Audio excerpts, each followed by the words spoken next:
important. Tu ne vivras pas éternellement. Même Jésus, qu'est-ce qui vit éternellement au ciel? Ici, c'est la terre, avec après 33 ans, ça va être demi parti. Oui. Il est éternel, mais sur la terre, avec ses 33 ans. Donc la vie doit être vécue en vitesse. Qui peut me donner un amen? Laissez-moi vous donner quelques clés qui peuvent te pousser à vivre la vitesse.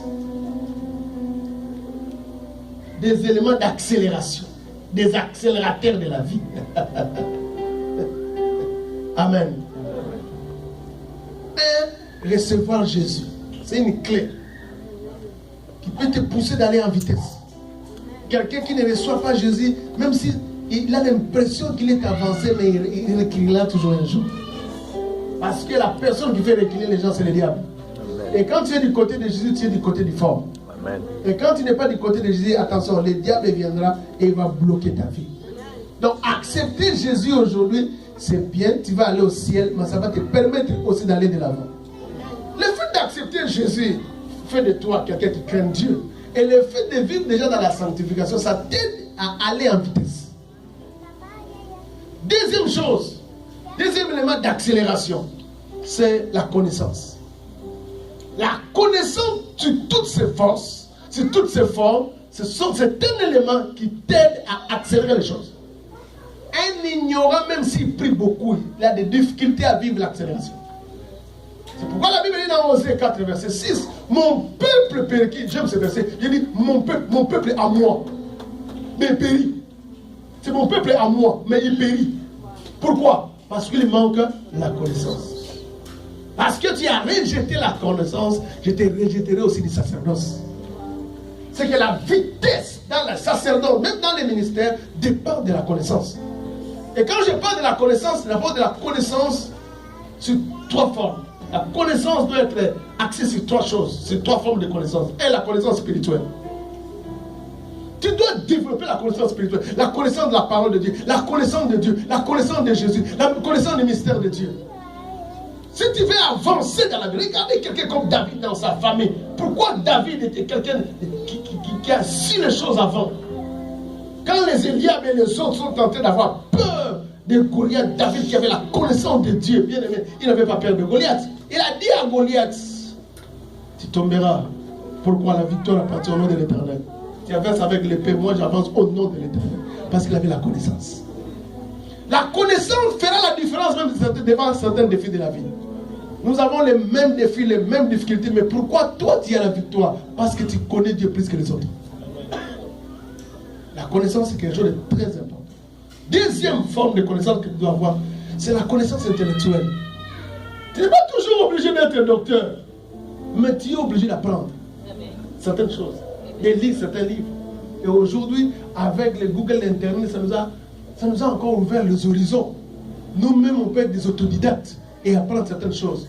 Bien aimé, même si tu connais Dieu jusqu'à la moelle épinière, si certaines choses liées à l'intelligence et à l'intellectualisme, tu ne les connais pas, ça va toujours créer une sorte de blocage. Vous voulez que je vous dise quelque chose? Vous en avez besoin. Dieu voulait qu'on construise pour lui une maison où il allait habiter. Mais la première personne que Dieu a croisée, c'était Abraham. Mais Dieu s'est rendu compte, ces gars ici habitent sous des tentes. Si je lui dis de construire un temple, il ne comprendra pas. Dieu était obligé d'envoyer les enfants d'Abraham en Égypte. Pourquoi? Parce que les gens en Égypte, on construisait déjà. Ils étaient très développés. Et remarquez, malgré qu'ils étaient là-bas, Dieu savait que leur capacité d'adaptation sera trop lente. Dieu a fait quoi? Dieu a infiltré Moïse. Et Moïse a étudié toute la science des Égyptiens. C'est comme ça que Dieu a fait sortir les enfants d'Israël avec Moïse. Et Dieu a accompli son plan avec le tabernacle et après avec le temple.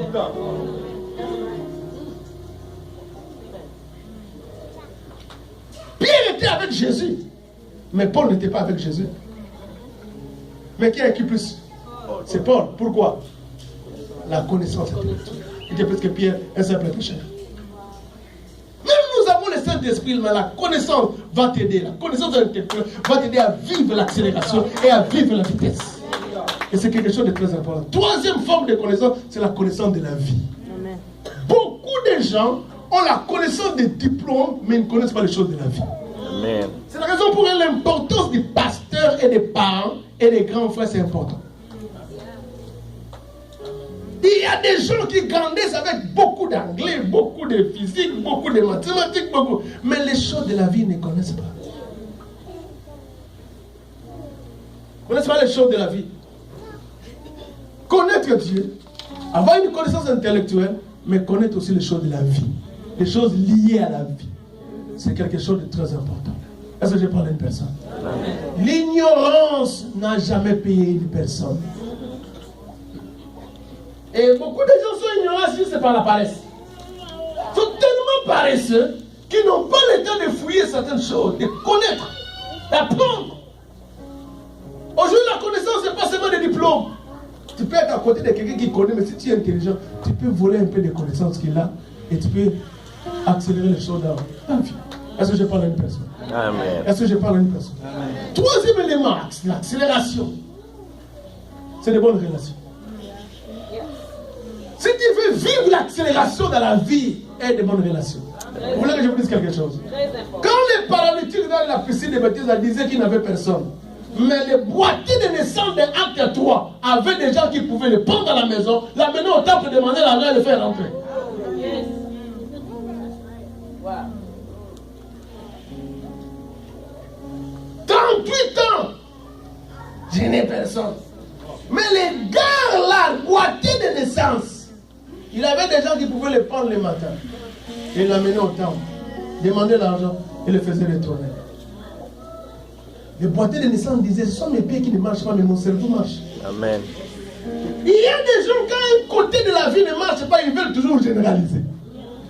C'est ce côté-là qui ne marche pas. D'autres côtés, d'autres domaines de la vie peuvent marcher.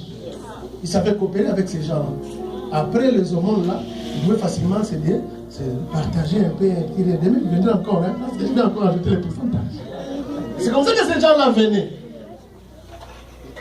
Dans la vie, il ne faut pas tout culpabiliser. Il ne faut pas tout rester sur certains échecs du passé. Dans la vie, c'est compliqué. La Bible dit que cet homme-là a été boité de naissance. Ça dit que ce n'est pas de sa faute pour qu'il soit comme ça. Il y a certaines choses dans la vie qui arrivent sans le vouloir. Mais ce n'est pas pour autant que tu dois accepter l'échec dans la vie. C'est ce domaine-là qui est échoué, mais d'autres domaines peuvent marcher. Et à cause de ce domaine-là qui peut marcher, tu peux aussi vivre la restauration de ce domaine-là qui est échoué. Est-ce que je parle à quelqu'un? Comment toi tu as 38 ans, tu n'as personne? Comment tu es né? Tu avais des parents, non? En grandissant, tu avais des voisins. Le jour de ta maternité, tu avais aussi des gens avec qui vous êtes nés le même jour. Oh, tu n'as pas de collègues, tu n'as pas de voisins. Même dans la piscine là, tu ne peux pas te créer des amis. C'est comme ça, il y a des gens qui pensent que l'église, ce n'est pas seulement un endroit où on vient chanter, après on sort. L'église, c'est aussi un endroit où on vit dans la société et où on vit dans les relations. Écoute ce que Dieu dit. Il n'est pas bon que l'homme soit seul. C'est que Dieu a créé un homme pour qu'il soit social, qu'il vive avec d'autres personnes. Et quand quelqu'un a des démons, a un esprit d'échec, il va toujours avoir des problèmes de relations avec les autres. Amen. Oh non, les autres lui amènent des problèmes. Mais si les autres t'amènent des problèmes, toi amènes des solutions. Un homme mature ne fait pas de problèmes, mais il développe des capacités de trouver des solutions dans son milieu. Parce qu'attention, attention bien-aimé. Chez nous, on dit, tu aimes les œufs de la poule. Mais aussi, il faut aussi aimer sa saleté. Parce qu'il n'y a pas un poule qui te pondera seulement des œufs sans te laisser un peu de saleté. Qu'est-ce qu'on fait avec la saleté? On la balaye. Mais les œufs, on les garde et on les utilise. Amen. Les relations, surtout les bonnes, vont t'aider à accélérer les choses. Vous voulez que je vous dise quelque chose? Tu es malade à 2h du matin. Il y a des gens, dès que tu les appelles, ils voient ton appel. Mais ils veulent te donner l'impression qu'ils n'avaient pas vu ton appel. Qu'ils étaient en train de dormir. Ça va sonner comme ça. Regarde. Mais même 2h, tu appelles quelqu'un d'autre. Il voit, il te répond. Il te dit qu'il passera le matin. Mais il est déjà avancé. J'ai passé le matin. Hein? J'ai passé le matin. Il y en a d'autres qui appellent à 2h. Il voit ton appel. Il répond. Et il prie avec toi. On va prier. Dieu va agir. Vous priez. Amen, amen. Mais le matin, tu t'appelles. D'autres, tu l'appelles, il prie avec toi, il sort avec le pyjama, il vient chez toi à la maison, il te prend, il t'amène à l'hôpital. Qu'est-ce qui fait cette différence des guerres de relations? Amen.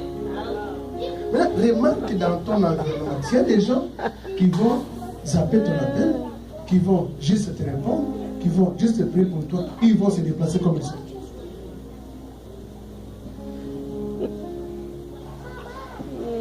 Ne réponds pas, mais prends ta conscience. Les relations peuvent t'aider à avancer. C'est pourquoi quand tu vis, accepte d'avoir de bonnes relations. Ne permets pas au diable de troubler tes relations. Il y a des gens dans les relations, ils sont toujours receveurs. Ils ne sont pas des donneurs. Ils aiment seulement colère qu'ils reçoivent. Quand tu reçois beaucoup, tu es maudit. Parce qu'il y a beaucoup plus de donneurs à donner qu'à recevoir. Tellement. Vous savez pas, la Bible dit Dieu attend t'aimer qu'il a donné. Qui a commencé à aimer? C'est Dieu, parce que Dieu ne veut pas être maudit, parce que Dieu est béni. Il commence à donner. Amen. Des fois, les gens réagissent parce que tu les as beaucoup donné. Parce que je parle de qui? Amen. Oh, moi, je ne comprends pas vraiment. Les gens. Toi, tu ne donnes pas. Et les gens t'ont déjà remarqué que toi, tu ne donnes pas. Tu aimes seulement recevoir. C'est la raison où les gens te voient. Des fois, tu penses que les gens ne sont pas au courant. Ils sont au courant. Mais ils savent que toi, tu ne donnes pas. C'est seulement recevoir. Est-ce que je parle à une personne? Amen. Vous savez, des fois, on peut avoir une opportunité. On doit seulement ouvrir la porte à une seule personne. Il faut choisir. On choisit la personne qu'on sait que s'il est là-bas, il peut aussi un jour retourner.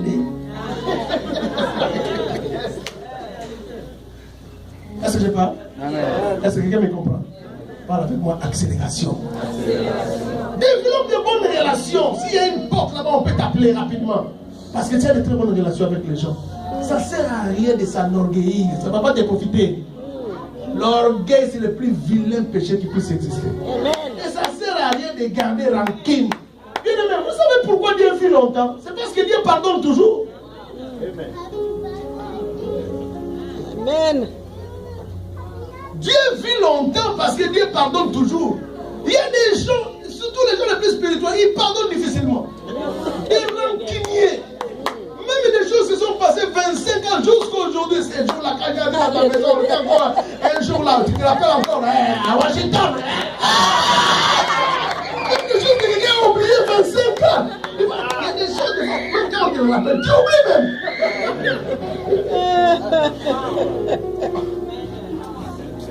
Est-ce que je parle avec personne? Dans ton environnement direct. Moi, j'ai toujours dit, si cette personne avait de bonnes relations, parce que qu'est-ce qu'il dit? Si je tombe, il y a déjà quelqu'un qui descend dans la piscine avant moi.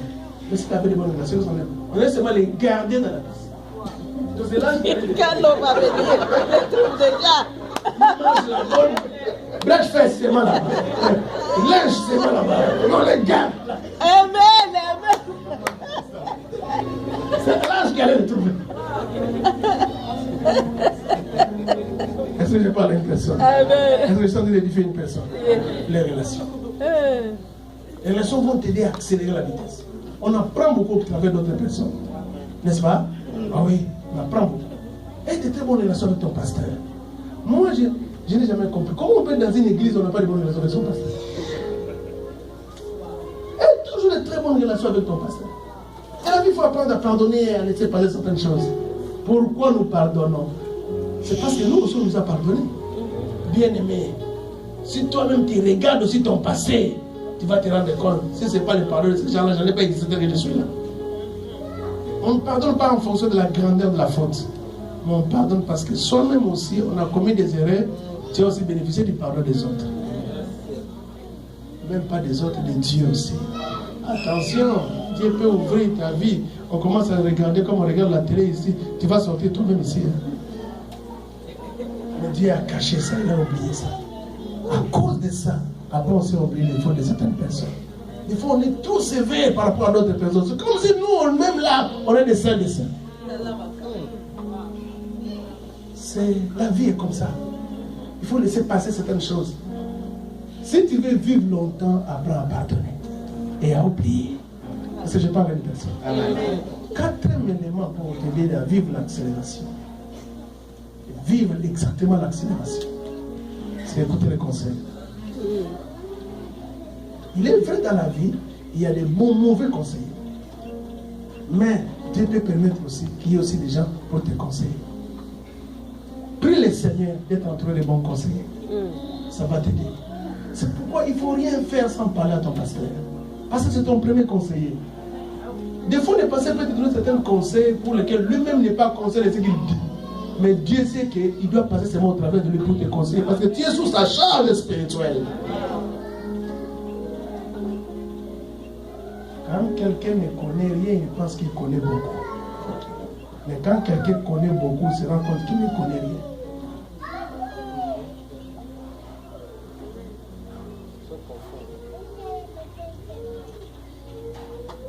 Sixième élément qui va t'aider.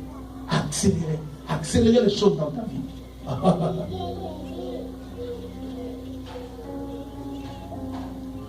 Il faut toujours dans ta vie apprendre à vivre les combats spirituels, à vaincre dans les combats spirituels dans la prière. Vous vous rappelez encore des fils, des filles. Un jour, Moïse était allé, quittant l'Égypte, dans l'exil, il a trouvé des filles qui étaient en train d'épouser de l'eau. La Bible dit que leur papa était quoi? Leur papa était toujours en train de les attendre en retard parce qu'ils savaient qu'elles ont toujours l'habitude de venir en retard. Juste dans l'Exode 10, l'Exode 2, verset 15 à 17. Et quand Moïse est arrivé, il a fait quoi? Il a repoussé tous ces bergers qui venaient les éparpiller, qui venaient les bloquer l'accès au puits. Et quand ces filles ont posé le bruit, ils sont rentrés à la maison, leur papa a dit, oh, comment aujourd'hui vous êtes venus à temps? Comment vous êtes venus aujourd'hui à temps? Il y a quelqu'un qui a brisé les retards. Et Moïse là, il est type de Jésus. Des fois, nous sommes en retard parce que le diable nous impose les retards. Les puissants du monde des ténèbres nous imposent les retards. La réalité, les choses que nous vivons dans les maris de nuit, des femmes de nuit, la réalité de nos familles, des sorcelleries, ça nous impose les retards. Il y a certaines personnes qui n'ont pas d'enfants, ce n'est pas un problème de Dieu, c'est un problème de la sorcellerie. Il y a des gens qui des fois vivent certains blocages, c'est à cause des maris de nuit, des femmes de nuit, des choses bizarres. Et si tu ne sais pas t'élever dans la prière, faire intervenir ton Moïse spirituel qui est Jésus, pour briser toutes ces personnes-là, bien aimé, il y aura toujours le retard dans beaucoup de choses. Est-ce que je parle à quelqu'un? Septième point, pour vivre l'accélération divine dans ta vie, c'est les offrandes. Les chrétiens n'aiment pas qu'on parle de ça, mais c'est une réalité biblique. Dites avec moi Amen. Amen. Amen. Si tu veux vivre l'accélération, sois quelqu'un qui sème. La vie, le progrès, l'accélération est liée à la sémence. Remarquez dans nos familles, des gens qui ne prient pas beaucoup, mais le fait qu'ils sont générés, ils donnent, Dieu les bénit aussi davantage. Même s'ils sont païens. Mais la plupart des chrétiens ne partagent pas, ils ne s'aiment pas. Ils ne s'aiment pas la réalité des offrandes. Les offrandes ont la capacité de changer la vie d'une personne. Remarquez dans la vie de Gédéon. Dieu lui dit, va à héros. Et Dieu a dit non, si c'est que tu dis là est vrai, attends que je t'amène l'offrande. C'est que Gédéon n'avait pas l'offrande sur place. Il a pris beaucoup de temps, mais Dieu attendait. C'est que Dieu aime les offrandes. Il connaît la puissance qu'apportent les offrandes dans la destinée d'une personne. Je ne sais pas si je dois chercher quelqu'un ou il s'est endetté quelque part. Mais au moins, il a amené quelque chose. Quand Dieu a vu ça, Dieu a commencé à les révéler des choses qui s'est passées dans sa famille. Il y avait l'autel de son père qui était bâti. Donc les offrandes ont même la capacité de te révéler, de t'ouvrir les yeux sur la spiritualité de ta famille. Et c'est quelque chose de très important dans nos vies. Dieu doit donner la pluie aux enfants d'Israël. Il leur demande de faire quoi? D'amener de l'eau. À un moment où il n'y avait pas d'eau. Vous vous rappelez l'histoire d'Élie? Moi je me pose toujours la question, comment Élie a fait en sorte que les gens puissent placer de l'eau? Il a demandé aux gens et les gens ont donné. Les offrandes ont la capacité de libérer la destinée d'une personne. Les offrandes, ce sont des choses qui portent la chance dans la vie de cette personne. Ça te porte des faveurs. Moi, Je connais les secrets des enfants. Quand tu bénis quelqu'un, quand quelqu'un, son cœur est touché, Dieu t'apporte toujours la faveur. Je vous dis la vérité. J'ai vécu la main de Dieu dans ma vie au travers des offrandes. Je comprends pourquoi même la Bible dit que quand un homme de Dieu passe au travers de vous, ne fût-ce que l'eau froide, il faut lui donner. Parce que ce sont des choses qui apportent des faveurs dans la vie. La vie n'est pas seulement quelque chose de diplôme, de la beauté. Dans la vie, il y a aussi ce qu'on appelle la faveur. Ah, la faveur. Moi, j'ai vu des gens me dire, oh non, regardez la femme d'Obama là, elle n'est même pas belle, mais moi je la dépasse. Mais tu deviendras la femme d'une présidente quand? Des fois, la vie là, c'est seulement la faveur. Il y a certaines personnes qui étaient au bon moment, n'est-ce pas, et qui ont choisi de bonnes personnes, et du coup, pouf, Dieu a explosé leur destinée. Et pour que tu te retrouves dans de tels genres de positionnement, il y a une faveur. Et parmi les choses qui déclenchent la faveur divine, même dans ta vie, dans la vie de tes enfants, c'est les offrandes. Il y a des gens qui ont des maladies compliquées. Hein. Des maladies là, pour bien comprendre, il faut seulement entrer dans Google. Pour que tu comprennes la maladie. Et des fois, tu te poses la question, mais pourquoi ça ne m'arrive pas? Dieu t'accorde cette faveur-là. Ah, je vous dis, Dieu t'accorde cette faveur. Et les offrandes déclenchent la faveur divine. Moi, je comprends pas. Il y a des fois des gens qui viennent à l'église qui ne donnent ni la dîme, ni les offrandes intéressantes. Je venais de prêcher le samedi passé dans ici à Champagne. J'étais estomaqué. Je me rends compte qu'aux États-Unis, il y a des gens qui donnent des offrandes de $1 au Québec. Estomaqué. Je dis, mais ça, c'est pas possible. Même en Afrique, les gens ne donnent pas de tel genre d'offrandes. Les gens qui donnent des offrandes, il y a même certains qui donnent des sens. Ils prennent ça, ils couvrent ça, waouh, mais remarquez, très bien habillés. En fait, ils pensent qu'ils sont en train peut-être d'enrichir des pasteurs. Non, tu ne donnes pas les offrandes pour enrichir quelqu'un, tu donnes les offrandes pour t'enrichir toi-même. Parce que les offrandes t'apportent la faveur divine. Moi, dans ma vie, j'ai pris une décision de toujours bénir les gens qui sont des signes de bénédiction pour moi. Parce qu'il faut que je reçoive la faveur. La faveur, ça peut t'amener dans une accélération que tu ne peux pas imaginer. La faveur peut bénir tes enfants comme tu ne peux pas imaginer. La faveur peut te donner des victoires dans certains combats que tu ne peux pas imaginer. Et c'est quelque chose de très important. De très important. Je vais m'arrêter par là. La veuve de Sarepta devait mourir. Elle avait une espérance de vie d'un seul jour. Parce qu'elle a dit à Élie, je mangerai avec mon enfant et demain nous mourrons. Donc son espérance de vie était d'un seul jour. Et regardez ce qu'elle dit. Donne-moi d'abord. Même si moi j'étais à côté là, j'ai dit non, ce prophète aussi c'est un humain. Comment il y a quelqu'un qui farine un peu de pain et un peu d'huile et cette femme-là a un enfant. Je comprendrais encore qu'Élie puisse dire, donne-moi, j'ai un fils qui mange avec l'enfant. Mais il n'a pas dit ça. Donne-moi d'abord. Mais ce que j'aime, cette femme-là a été veuve, démunie. Mais elle a accepté de donner. Et elle a accepté de se vider. Vous savez ce qui s'était passé?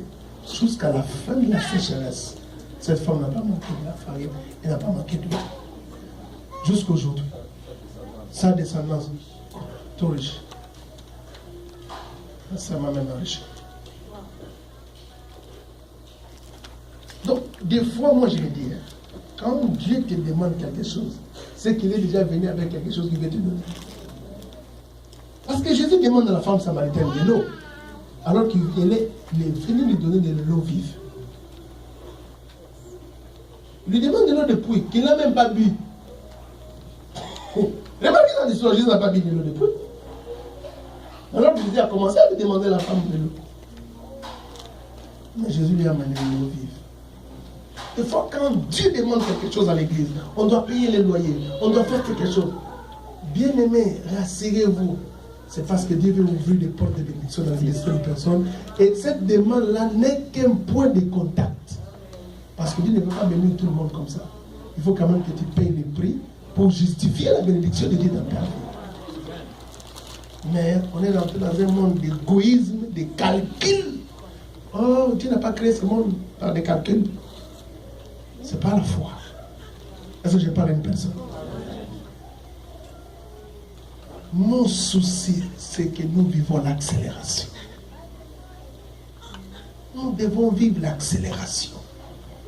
On dit que ce monde ici, c'est un pays où les rêves sourient à tout le monde. Mais pourquoi ça ne sourit pas aux chrétiens qui sont arrivés ici? Mon souci, c'est qu'on vive l'accélération.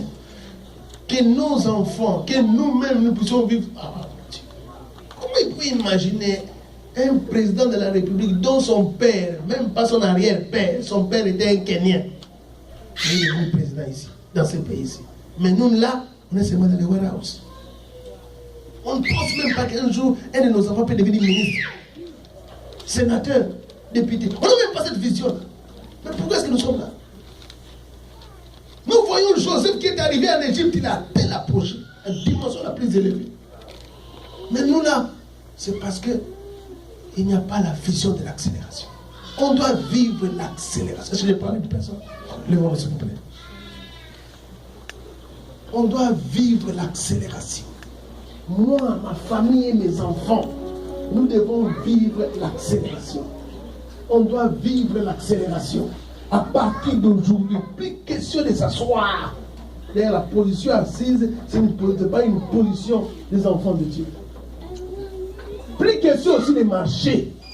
D'ici le mois de juin, d'ici le mois de décembre, c'est la vitesse. La vitesse dans tous les domaines. Si tu trouves que là où tu travailles, là, ça ne paye pas trop bien par rapport aux visions que tu as, associe ça avec les affaires. La vitesse, bien aimé, Dieu n'a pas fini avec des rêves. Dieu continue toujours à donner des rêves. Dans les derniers jours, je vais prendre mon esprit de toute chair. Vos jeunes auront des visions.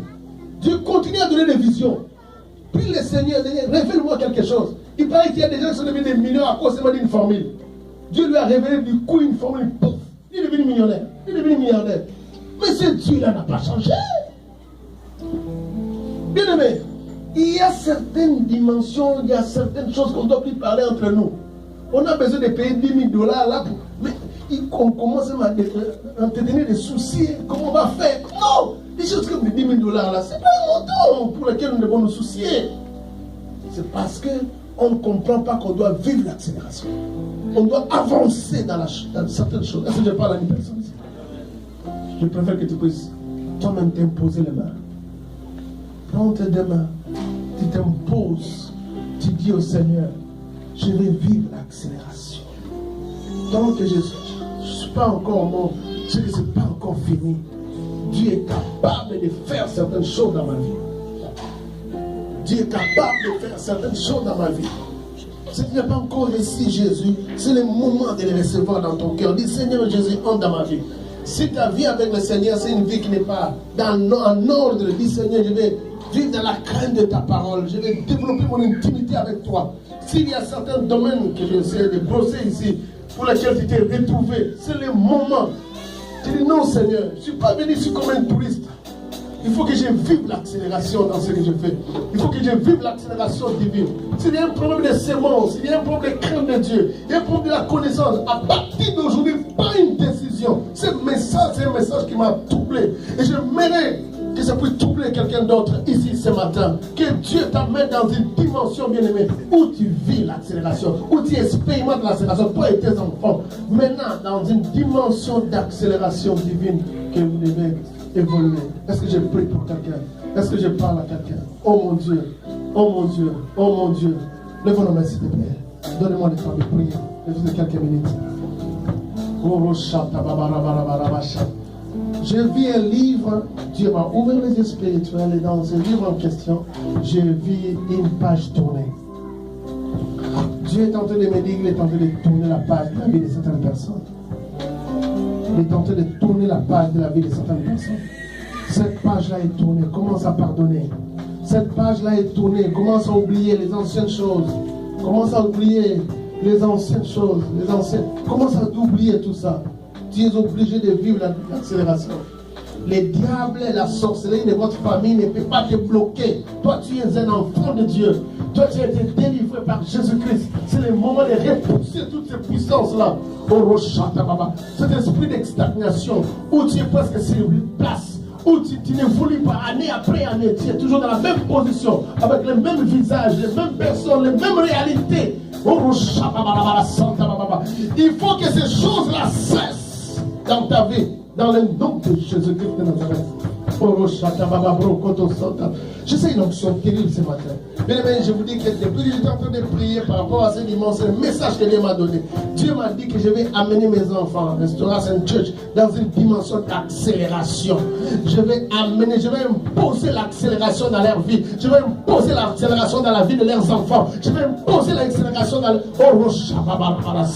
Est-ce que je suis en train de parler à une personne? La puissance de Dieu est ici. Cette page tournée, c'est une réalité pour toi. Cette page tournée, c'est une réalité pour ta famille. C'est le moment de craindre Dieu. C'est le moment de connaître Dieu. C'est le moment d'entrer en prière. Il ne faut pas oublier parce que dans l'équation de ta destinée, de la vitesse de ta vie, tu dois intégrer Dieu. Tu dois intégrer la prière. Tu dois intégrer la crainte de Dieu. Tu dois intégrer la communion, la bonne relation dans la vie. Le diable t'a trop distrait. Le fait que tu es aux États-Unis, tu pensais que tu étais accéléré. Mais des fois, tu t'es rendu compte que même certaines personnes qui sont restées en Afrique ont vécu une accélération plus que toi. Il est temps que tu comprennes que tes yeux doivent s'ouvrir. Il est temps que tu comprennes que les choses doivent avancer dans ta vie.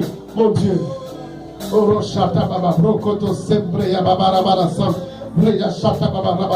Aidez-moi à lever la main. Aidez-moi à lever la main. Aidez-moi à lever la main. Aidez-moi à lever. Ceux qui sont assis, s'il te plaît, aidez-moi à vous lever. Donnez-moi juste un petit temps. Donnez-moi juste un petit temps.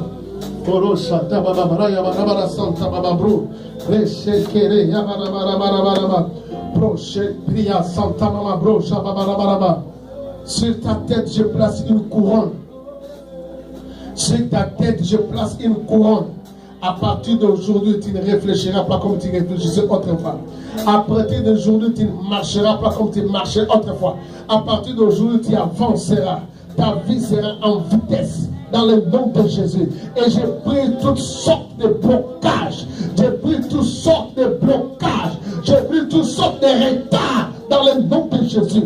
Je libère une onction de récupération dans ta vie. Je libère une action de récupération. Tu vas récupérer les retards dans ta vie. Tu vas récupérer tous les retards dans ta vie. Tu vas récupérer les retards. Tu vas commencer à jouir de certaines choses. Tu vas commencer à jouir de certaines choses. Dans le nom puissant de Jésus-Christ de Nazareth.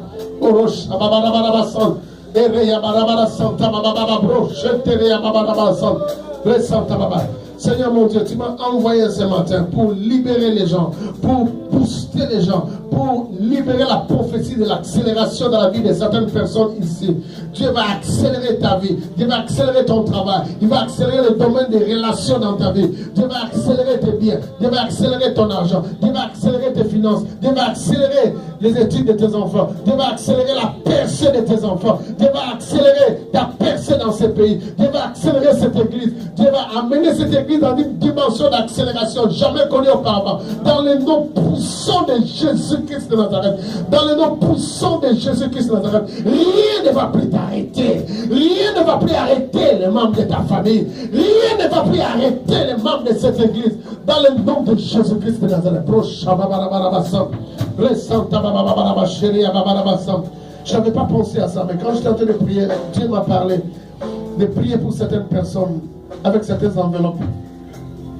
J'ai parlé de l'offrande comme quelque chose qui fait booster, qui fait propulser l'accélération. Je vais demander à quelques personnes de prendre cette enveloppe et d'amener $200 la fin de cette semaine, le dimanche prochain.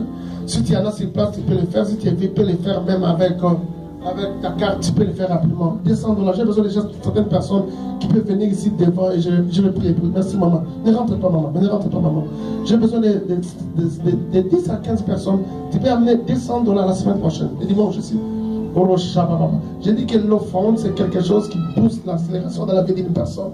Et quand certaines personnes sont en train d'être distraites, mais toi comprends que ce message est tombé ici parce qu'il y a certaines personnes qui sont concernées ici. Tu gagnes peut-être plus, mais je ne te demande pas tout ce que tu gagnes. Juste un $200 comme un peu. Enfin, que Dieu te bénisse. J'attends une autre personne. J'ai besoin de 5 à 10 personnes rapidement ici. Tu prends juste pour $200. Tu pries pour toi. Fais cette prière pour toi, pour tes enfants et les membres de ta famille. Mon frère, que Dieu te bénisse. Je sentais déjà que Dieu allait te visiter autrement. Tu vas le faire pour toi, pour ta famille et pour tes enfants. C'est un message puissant. Le diable et la sorcellerie de ta famille, mon frère, que Dieu te bénisse. J'attends encore une dernière personne qui peut venir avec un dessin. Tu vas donner le dimanche prochain. Et tu prends l'enveloppe, mais tu profites de la prière et tu le fais avec moi rapidement, s'il vous plaît. Rapidement, s'il vous plaît. Rapidement. J'attends encore une dernière personne. Bro Shababa Bro Sheteres Kantababa Bro Bro Karabaraba Sheterebesa Rakaraba Shantababa Sente. Si tu peux amener $100 le dimanche prochain ou encore tu peux les donner rapidement ici. Tu peux avancer rapidement. Je ne vais pas quand même venir aux États-Unis pour vous demander $20 et $50. Parce que ce que Dieu attend à vous donner au-delà de cela, c'est juste un point de contact. C'est juste un point de contact. Vous allez aller dans un endroit où les gens ont donné $5,000 à Dieu parce qu'ils avaient besoin d'une visitation de Dieu. Juste avec un $100, tu le fais avec foi. Tu crois à ces messages d'accélération. Mon cher, je veux vraiment que toute l'église soit là. Je veux que toute l'église soit là. Si tu as écouté mon message, fais ce que je suis en train de te dire. Je veux que toute l'église soit là. Les messages tombent.